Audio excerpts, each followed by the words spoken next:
It was a really hot summer's day in July back in 2003, and the builders had just started work on these houses. They were just clearing the ground, just moving the topsoil into a big pile, and the digger driver took a big bite of topsoil, and there in the bucket was a human skull. They stopped work, they did what they should do, the correct procedure, they called the police, so the constable came out, taped off the area as a potential crime scene, but they kind of realised that actually this possibly wasn't a murder site, it could just be an archaeological discovery. So the site meeting was held the next afternoon.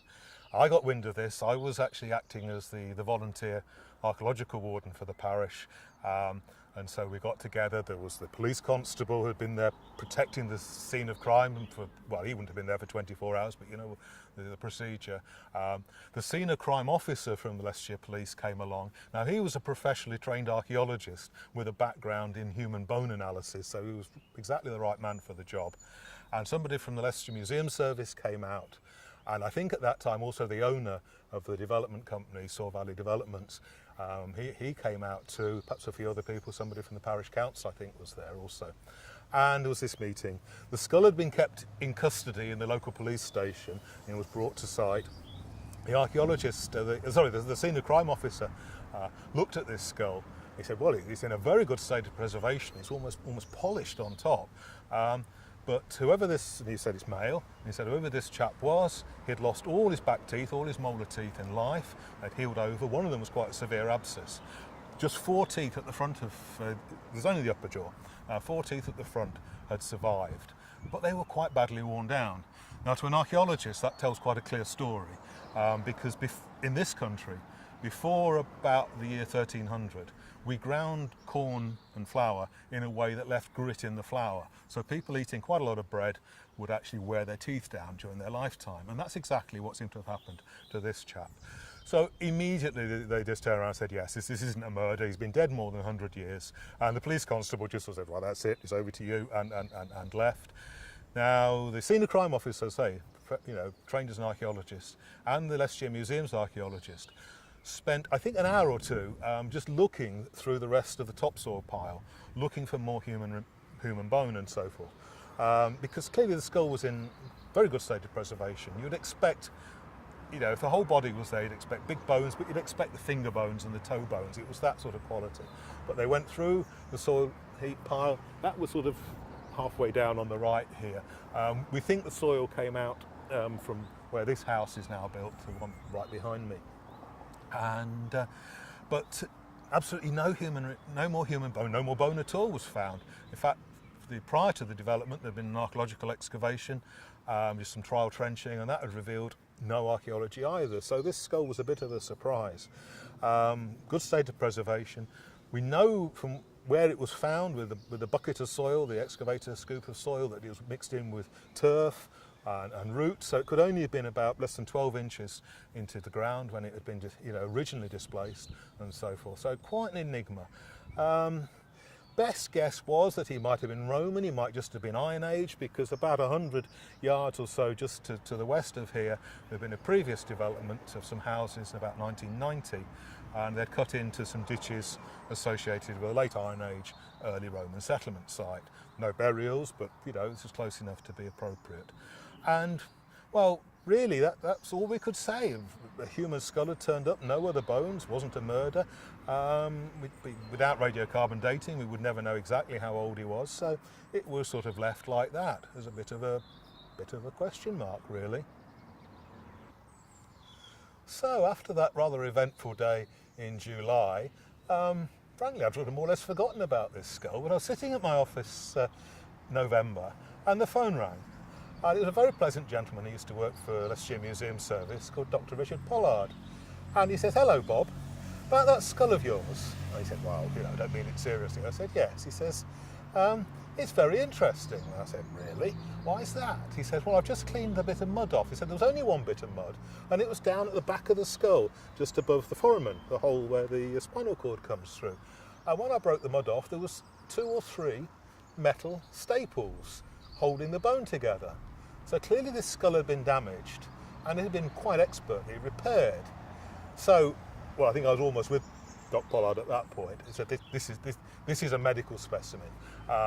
This is a skull that's obviously been kept on perhaps a doctor's desk, which would explain why it got this lovely little polish on the top of the skull and so forth. It had been cleaned every week by the cleaning lady and so forth. At some point it had been damaged and somebody had gone to a bit of trouble to actually repair it. Well, this would explain quite a lot. It would explain that this probably wasn't somebody who ever lived in Leicestershire, probably never lived in Europe at all, let alone Britain.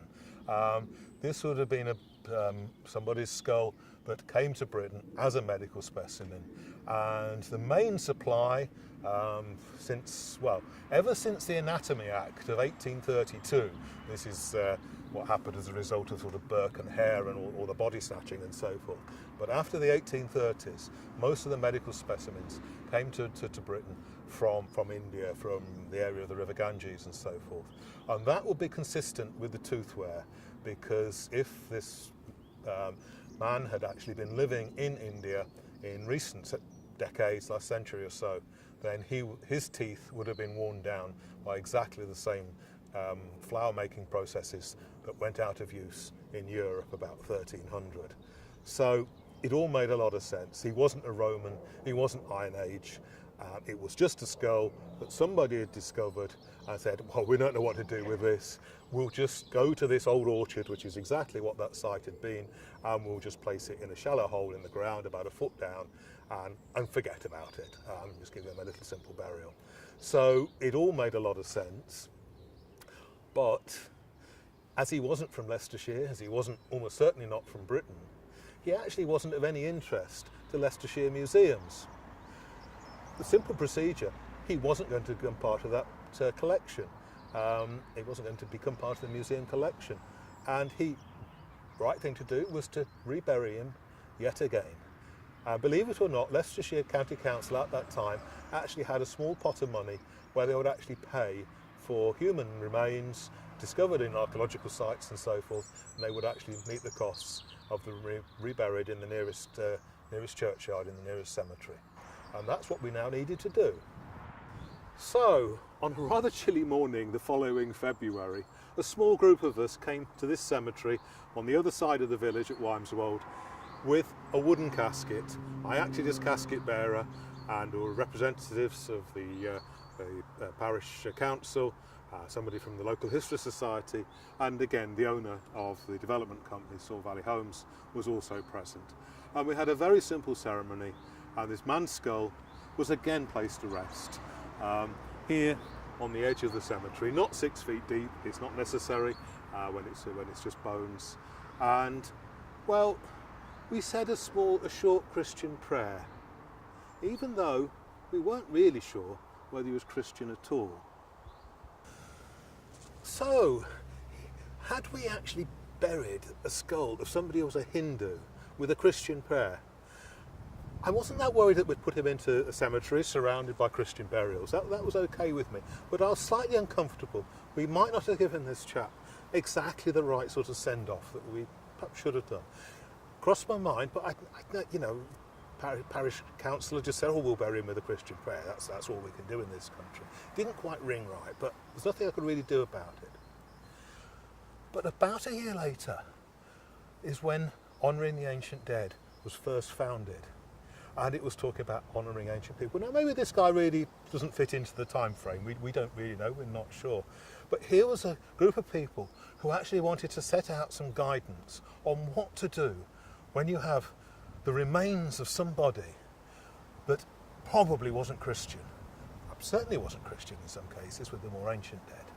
And I thought, yes, I need to be involved in this. I want to understand what we can do to have some guidance for other people who might find themselves in similar situations and not being quite comfortable about it must be a Christian prayer, but not having any guidance to turn to.